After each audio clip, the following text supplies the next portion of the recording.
No momento que chocou o mundo, o rei Charles desabou em lágrimas ao abdicar oficialmente do trono. Após décadas de espera, seu reinado terminou não com glória, mas com profunda tristeza. Nos bastidores, confrontos familiares, problemas de saúde e o legado assombroso de Diana não lhe deixaram outra escolha senão partir. O anúncio do palácio que abalou o mundo. No momento em que a notícia foi divulgada, tudo parou. Pouco depois das 10 horas da manhã, o Palácio de Buckingham divulgou uma declaração cuidadosamente elaborada, com apenas 73 palavras, que mudaria a monarquia para sempre. Em sua primeira linha, estavam as palavras que ninguém pensava ouvir neste século. Sua Majestade, o rei Charles III informou ao Conselho Privado seu desejo de abdicar do trono, com efeito imediato. Um silêncio sepulcral tomou conta do país. As principais emissoras interromperam sua programação normal. Os sinos das igrejas em diversas partes de Londres tocaram em confusão, não em celebração. Segundo relatos, a British Airways atrasou um voo no meio do embarque para anunciar o ocorrido aos passageiros pelo sistema de som. A BBC, por sua vez, vestiu seus funcionários com ternos pretos formais. E isso não era apenas uma notícia de última hora. Isso era história acontecendo em tempo real. Foi a primeira abdicação voluntária de um monarca britânico desde o rei Eduardo VIII em 1936. Mas não se tratava de um escândalo amoroso ou exílio. Tinha a ver com exaustão, com deixar ir. Ao contrário da despedida impulsiva de Eduardo, a saída de Carlos foi planejada discretamente nos bastidores do palácio durante semanas. Dizem agora fontes internas. A decisão final foi tomada após uma reunião de emergência a portas fechadas do Conselho Real em Sandringham, onde o rei deixou claras as suas intenções. Ele já não tinha forças nem ânimo para continuar. O comunicado divulgado pelo palácio classificou a abdicação como voluntária, mas emocionalmente complexa.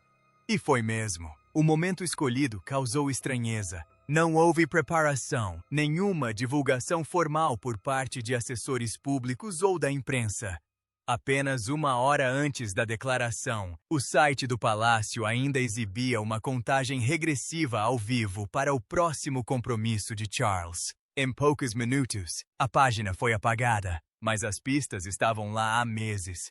Charles havia cancelado diversas aparições públicas no início do ano, alegando exames de saúde de rotina. Rumores de crescente tensão entre Charles e membros da família real, particularmente William e a princesa Anne, circulavam em círculos próximos. Sua esposa, Camilla, havia desaparecido de vários eventos importantes, alimentando boatos de tensão nos bastidores. Agora tudo fazia sentido. A abdicação não foi repentina. Foi um desmoronamento lento que o palácio tentou conter até que não conseguiu mais. Nos círculos reais, a frase que circula é simples, mas impactante. Ele fez uma reverência antes de se quebrar. Os líderes estrangeiros reagiram com moderação. A Casa Branca emitiu uma declaração de respeito por um período de serviço. Membros da realeza europeia consideraram o momento como o fim de um capítulo, marcado por uma dignidade serena. Mas no Reino Unido, o sentimento era mais intenso. Para muitos, a notícia trouxe um desfecho. Para outros, confusão. Alguns choraram. Muitos suspiraram. E por todo o país, uma pergunta pairava mais alto que as outras. O que finalmente o destruiu? A resposta, desgosto amoroso, doença, legado, logo foi revelada. Mas mesmo ao abdicar, o rei Charles não fez nenhum discurso televisionado. Apenas uma nota datilografada, assinada por Charles R. Pert, que dizia: "Para o bem da minha família e do país que amo, abdico, com gratidão, com reflexão, com paz." Mas fontes próximas afirmam que, em privado, suas emoções eram bem menos controladas. Enquanto o mundo assimilava o choque, Charles se desmoronava, em silêncio, em particular. E diante da coroa que ele esperara a vida inteira para usar, As lutas privadas que o levaram à sua decisão. Por trás das cortinas com detalhes em ouro e dos salões dourados da monarquia, um homem desmoronava sob um peso invisível. Fontes próximas ao palácio dizem que a abdicação do rei Charles não foi uma decisão, foi uma rendição ao tempo, à dor e a uma verdade da qual ele não podia fugir. Fontes próximas o descrevem como um monarca que nunca se acomodou verdadeiramente no trono. Desde o primeiro dia, ele caminhou à sombra de duas mulheres. Sua mãe, a Rainha Elizabeth II, e sua primeira esposa, a Princesa Diana.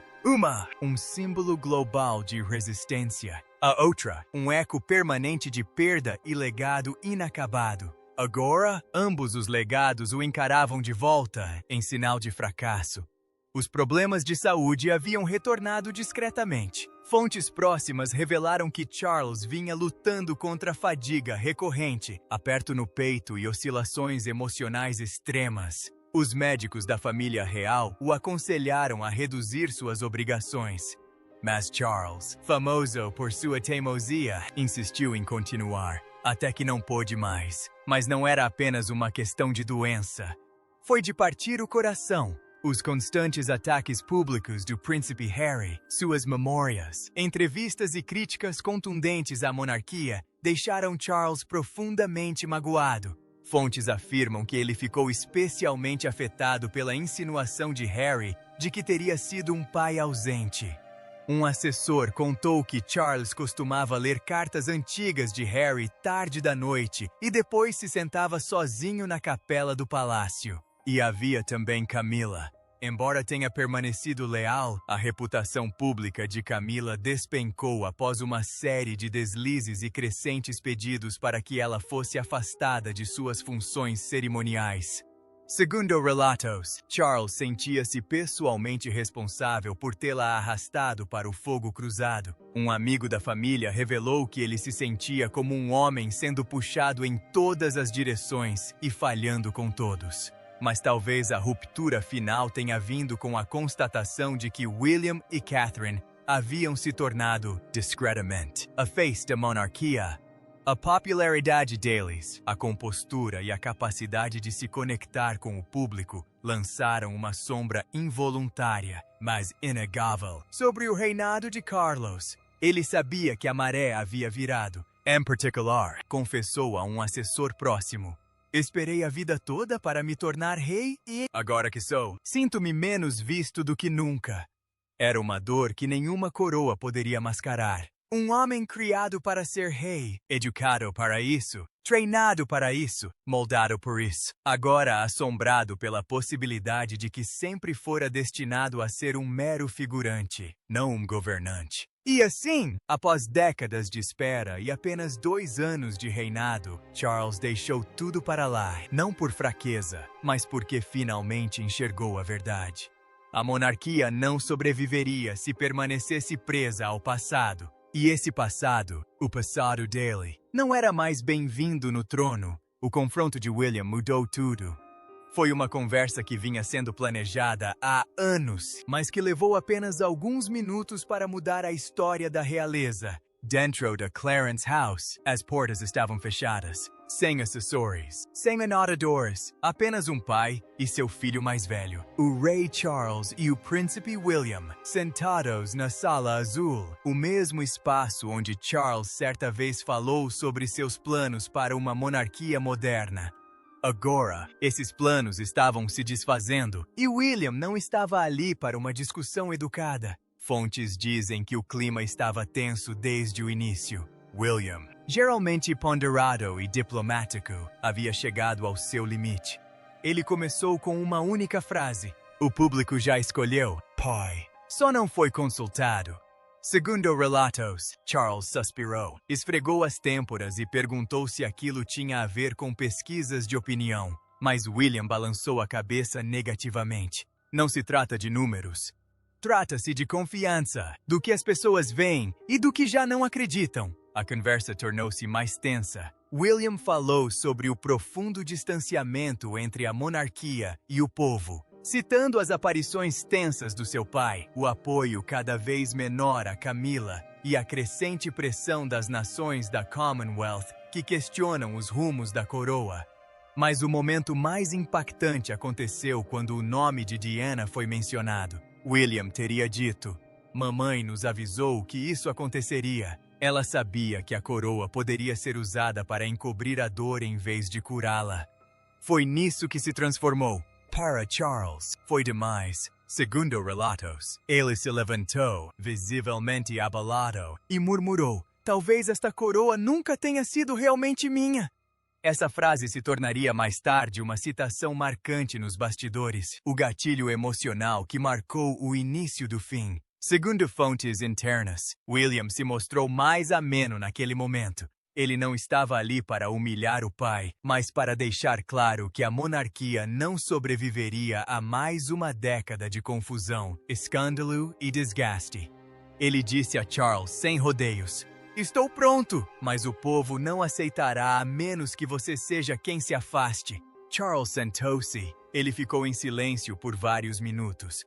Quando finalmente o fez, sua voz era baixa, quase inaudível, e carregada de peso. "Sempre achei que teria mais tempo." O confronto não terminou em discussão. Terminou em renúncia. Naquela noite, Charles teria escrito 2 cartas, uma ao primeiro-ministro e outra ao conselho privado, informando-os de sua intenção de abdicar. Ele também escreveu um bilhete particular para William que dizia simplesmente: "Lidere bem, faça com que isso signifique algo." E assim, a transição começou, não com cerimônia, mas com um filho fazendo o que um pai já não podia. A resistência e o isolamento de Camila. Se o rei Charles se conformou com sua decisão, a rainha Camila não. No momento em que foi informada do plano de abdicação, Camila explodiu. Fontes próximas ao palácio afirmam que ela ficou furiosa, surpresa e convencida de que se tratava de uma manobra coordenada por William e Catherine. Segundo relatos, ela acusou vários assessores de traição e exigiu que Charles emitisse uma declaração reafirmando seu papel na vida da realeza, mesmo após sua partida. Mas a resposta foi não. A essa altura, a influência de Camila já havia sido reduzida. Ela fora excluída de reuniões importantes, suas aparições públicas estavam diminuindo e, agora, seu nome estava visivelmente ausente da primeira versão do plano de regência de Guilherme. Ela estava sendo apagada da história e sabia disso. Uma assessora sênior afirma que Camila gritou: "Eles estavam planejando isso pelas minhas costas. E você deixou." Charles, exausto e emocionado, não reagiu. Em vez disso, disse-lhe calmamente: "Chegou a hora, Millie, acabou." Foi nesse momento que tudo desmoronou. Segundo os presentes, Camila saiu furiosa do quarto, em lágrimas, batendo a porta atrás de si. Ela se trancou em seus aposentos privados em Buckingham por horas. Mais tarde naquela noite, ela se recusou a aparecer na varanda da Galeria da Rainha, mesmo enquanto Charles se preparava para proferir o que seria seu último discurso real. E o golpe final? Ela foi informada pelo Conselho Jurídico Real de que não manteria poder cerimonial nem funções de patronagem após a renúncia de Charles. Ela poderia manter seu título em privado, mas todos os futuros deveres reais passariam para Catherine. Camila se recusou a assinar os documentos. Pela manhã, sua equipe foi notificada da transferência. Sua equipe de segurança foi reduzida. Seu nome foi discretamente retirado dos registros da corte. Ela fora rainha, agora não era mais. Foi-lhe oferecido alojamento na fazenda Wood, em Sandringham, longe dos olhos do público. Mas, segundo consta, ela respondeu: "Não serei exilada enquanto aquela garota usar a minha coroa." Mesmo assim, ninguém impediu a transição. Ninguém adiou o processo por ela. Camila havia se isolado, sozinha em um palácio que não precisava mais dela e não a ouvia mais. E enquanto ela desaparecia da vista do público, Caterina avançou, calma, silenciosa, firme. A era de Camila havia terminado, E o próximo capítulo, moldado pela memória de Diana e pela serena resolução de William, estava prestes a começar, a despedida final. O discurso emocionante de Charles. A sala azul do Palácio de Buckingham já havia testemunhado inúmeros encontros reais, mas nunca nada parecido com isso. Desta vez, não havia câmeras, nem imprensa, nem coreógrafos do palácio ditando o tom. Apenas o rei Charles, de pé diante da equipe que o serviu fielmente por décadas. E pela primeira vez em sua vida, ele não tinha um roteiro definido. Foi uma reunião silenciosa, íntima, respeitosa e dolorosamente sincera. Dezenas de funcionários foram convocados com poucas explicações. A maioria esperava um briefing sobre a saúde de Charles, ou talvez uma apresentação formal do papel do príncipe William na regência. O que receberam, em vez disso, foi uma despedida. Testemunhas disseram que Charles estava de pé junto à lareira de mármore, tremendo levemente enquanto colocava suas anotações sobre a mesa. Ele olhou ao redor da sala e disse: "Não sei como começar isso, porque nunca pensei que teria que começar." Desde a primeira palavra, sua voz embargou. Naquele momento, ele não era o rei. Era um homem se desapegando da única vida que conhecera. Falou sobre sua mãe, a Rainha Elizabeth II, e como ela jamais vacilou, como liderou com silêncio e firmeza, enquanto ele, muitas vezes, agiu com emoção e se acovardou diante das adversidades. Ele admitiu que não havia correspondido ao exemplo dela, mas esperava não ter desonrado seu nome. Falou de William com amor, orgulho e profunda emoção. Chamou-o de verdadeiro guardião da monarquia moderna e disse que ele seria um rei melhor do que ele jamais poderia ser. Mas o momento que semeou o silêncio, um silêncio verdadeiro, pesado e comovente, foi quando ele falou de Diana. Certa vez eu disse que desejava que as pessoas esquecessem. Eu estava enganada. Graças a Deus que não aconteceu. Ela ainda vive. Nos olhos da mulher que William escolheu, na bondade que ela deixou para trás. E talvez seja assim que nos curamos. Um assessor comentou mais tarde. Foi a primeira vez que o vi falar sobre Diana sem se mostrar na defensiva, apenas com aceitação. Ele encerrou sua despedida com uma única frase que ficará gravada na história da realeza. Espero que a história seja mais benevolente comigo do que meu reinado foi consigo mesmo. E com isso, o rei Charles inclinou a cabeça, não como um monarca, mas como um homem, um pai, um marido, um filho. E pela primeira vez, os funcionários aplaudiram, não por obrigação, mas por emoção. Muitos choraram. Com o esvaziamento da sala, Charles permaneceu sozinho, contemplando o jardim do palácio. Mais tarde naquela noite, recolheu-se à Highgrove House, optando por não retornar, e não foi visto em público desde então. Suas últimas palavras não foram transmitidas ao vivo, mas em poucas horas se espalharam como fogo em palha seca. Porque o que as pessoas ouviram naquela sala não foi apenas o fim de um reinado, foi a libertação de uma alma que esperou tempo demais para respirar.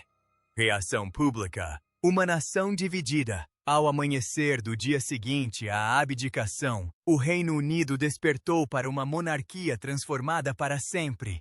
E o povo estava dividido, mas não indiferente. Alguns se reuniram em frente ao Palácio de Buckingham, carregando flores e cartões de agradecimento endereçados a Charles. Outros acenderam velas em frente a Clarence House, sussurrando orações e derramando lágrimas por um homem que, em sua opinião, havia lutado e sofrido.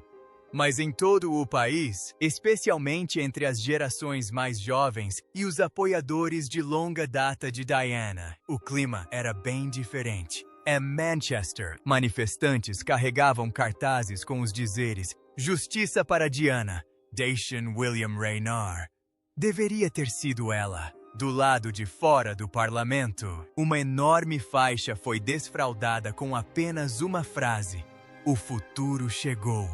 As redes sociais entraram em erupção. As hashtags, #King Charles, #Legado, Nova Era da Realeza e hashtag Rainha Catherine começaram a ser tendência globalmente. Publicações surgiram aos montes, tanto elogiando a humanidade de Charles, quanto criticando seu reinado como insuficiente e tardio. Um tweet viral dizia: "Ele esperou a vida inteira para ser rei, mas a história não esperou por ele." Outro simplesmente afirmava: "Diana venceu em 24 horas." Uma pesquisa relâmpago da YouGov revelou um apoio impressionante de 80% à ascensão de William e Catherine, com Catherine sozinha alcançando uma taxa de aprovação de 94%. Até mesmo críticos de longa data da monarquia admitiram que essa mudança parecia acertada. Em contrapartida, a popularidade de Camila despencou. Editoriais em toda a Commonwealth questionaram sua presença contínua em propriedades reais. Circularam petições exigindo que ela fosse destituída de todos os seus títulos, reunindo mais de 1 milhão de assinaturas em apenas 2 dias. Mesmo assim, nem todos comemoraram. As gerações mais antigas, que acompanhavam Charles desde seus tempos como príncipe de Gales, sentiram compaixão. Comentaristas da realeza descreveram a abdicação como a queda de um homem que nunca se desvencilhou do seu passado. Os jornais estavam divididos. O Times chamou-a de uma saída humilde, enquanto o Mirror declarou: "Um trono adiado é um trono negado." E entre os dois lados havia uma única verdade: a monarquia havia mudado para sempre. O rei que esperou demais abdicou, e o povo já aguardava o próximo capítulo. Um capítulo que começaria não com cerimônia, mas com acerto de contas. O primeiro passo de Guilherme e Catarina como futuros rei e rainha. Enquanto a poeira da abdicação baixava sobre o palácio de Buckingham, um casal permanecia em silêncio, já remodelando o futuro da monarquia. O anúncio veio rapidamente. O príncipe William serviria como príncipe regente, assumindo todas as funções reais até sua coroação oficial. Ao seu lado, Catarina, princesa de Gales, agora publicamente reconhecida como a próxima rainha da Grã-Bretanha. O momento não foi estrondoso. Não houve grandes discursos nem declarações televisionadas. Apenas uma declaração digna e cuidadosamente elaborada, emitida do Palácio de Kensington. Avançamos com união, humildade e, acima de tudo, serviço. Carregamos nosso passado com honra e nosso futuro com propósito. Em poucas horas, a monarquia sentiu-se diferente. O primeiro ato de William e Catherine, uma reunião privada com funcionários do parlamento e enviados da Commonwealth. Fontes internas descreveram o encontro como visionário e inclusivo, no qual William deixou claro que desejava que seu reinado fosse marcado pela reconciliação, tanto dentro da família quanto em toda a nação. Catherine, por sua vez, já estava agindo nos bastidores. Ela se reuniu com costureiros da realeza para discutir seu guarda-roupa de coroação, e relatos confirmam que as novas vestes refletiriam tanto o legado quanto a modernidade. Os trajes de rainha consorte usados por Camila não seriam reutilizados. Em vez disso, o visual cerimonial de Catarina incorporaria um novo brasão real, que uniria o leão da Inglaterra com a rosa da princesa Diana. Um símbolo de continuidade e encerramento. Mas não se tratava apenas de aparências. Fontes afirmam que Catherine entrou em contato pessoalmente com sua equipe, instruindo-os a começar a elaborar um projeto social que será lançado juntamente com a coroação, com foco na saúde mental infantil e na reconstrução familiar. A iniciativa, confirmou um assessor, daria continuidade ao trabalho de Diana no mundo do século XXI. A resposta do público às primeiras ações do casal foi imediata e avassaladora. Multidões se formaram em frente ao Palácio de Kensington, não em protesto, mas em celebração. As crianças carregavam coroas feitas à mão. Os adultos trouxeram flores e bilhetes manuscritos endereçados simplesmente a Nosso Rei e Rainha. As publicações nas redes sociais ecoavam uma nova narrativa, uma que há muito habitava o coração do público, mas que agora era expressa abertamente. Era isso que Diana teria desejado. E, pela primeira vez, a família real não se opôs a esse sentimento. Pelo contrário, o acolheu. Na primeira foto oficial após a abdicação de Charles, William e Catherine posaram nos degraus do castelo de Windsor. Ele vestia seu habitual terno azul marinho, ela um vestido creme discreto com brincos de safira, brincos que pertenciam a Diana. Suas mãos estavam entrelaçadas. Suas expressões eram solenes, mas afetuosas. A legenda da foto dizia simplesmente: "Um novo capítulo começa." Mas mal sabiam eles que uma carta escrita quase 30 anos antes estava prestes a lembrá-los de que o passado ainda não havia terminado. A carta da princesa Diana que influenciou a decisão estava guardada em uma caixa de recordações trancada, intocada, sem ser lida até agora. Uma carta escrita por Diana, no verão de 1996, apenas algumas semanas antes de seu divórcio do príncipe Charles ser finalizado e meses antes de sua vida ser tragicamente interrompida.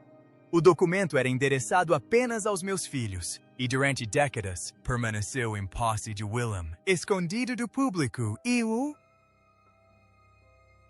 mais importante, escondido de seu pai. Até a noite anterior, Charles tomou a decisão final de abdicar. Fontes dizem que William chegou a Highgrove sem avisar, com um envelope na mão. Ele não falou muito, colocou a carta na mesa do pai e simplesmente disse: "Ela escreveu isso para nós, para este momento." Então ele saiu. O que aconteceu em seguida mudou tudo. Segundo relatos, Charles leu a carta sozinho em seu escritório. A equipe não ouviu nenhum som por mais de 1 hora, nenhum movimento, apenas silêncio. Mas quando ele finalmente emergiu, seus olhos estavam vermelhos, suas mãos tremiam e ele sussurrou apenas uma frase. É o último sussurro dela. E ela está certa! Segundo fontes do palácio, a carta era profundamente emotiva, mas também prática. Diana escreveu sobre os perigos do ego, a ilusão de controle e seus temores sobre um futuro onde o amor seja substituído pelo protocolo. Ela alertou sobre a influência de Camilla, não como pessoa, mas como símbolo. Se a futura rainha esquecer as lágrimas da rainha anterior, o povo jamais aceitará o trono. E ela encerrou a carta com uma frase comovente que agora parece profética. Se vocês estão lendo isto, meus filhos, então a monarquia está à beira do abismo, e o vento deve escolher qual nome levará adiante.